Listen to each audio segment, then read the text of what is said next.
Okay, good afternoon. I'm proud to be joined by my dear friend.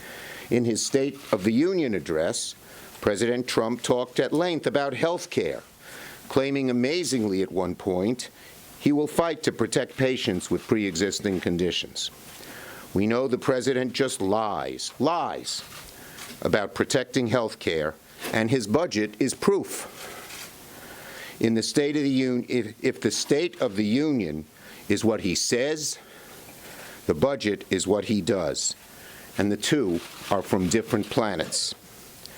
I like to say the budget is the truth serum, and now the American people can clearly see that he is a fraud who is not fighting for them. Cuts to Medicare in the past, even No. Never done that. No. On health care, the president said he'd never cut Medicare and Medicaid. He slashes both. $1 trillion in cuts to Medicaid in the Affordable Care Act. Hundreds of billions of cuts in Medicare.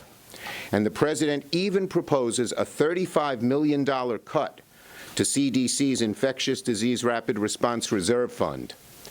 This is the fund currently being used to respond to the coronavirus outbreak. Framework, the budget agreement. The non-defense side, not the defensive. How would you address that? But in this budget, what could possibly be his motivation to cut all that money from the CDC that you mentioned at the time of the coronavirus and the threat that is, cutting money from CDC, the Center for Disease Control, using the full title, the prevention element of the good health of the American people. What could he be thinking? Maybe I'm using that term loosely.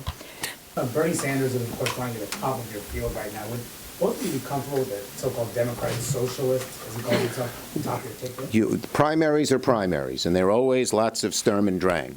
You will see in a few months, Democrats will be strongly united together, and we will be focused like a laser on beating Donald Trump. The enthusiasm that you last saw in 2008 to elect Barack Obama, you will see among Democrats this summer and fall to get Donald Trump out of office. And we in the House feel that we set a model for how to win elections by winning in the most gerrymandered, voter-suppressed political arena you could ever put together, net gain of 40 seats. So we think we are an engine that can help us win that election, whoever our nominee is. Thank you. Thank you. Thank you.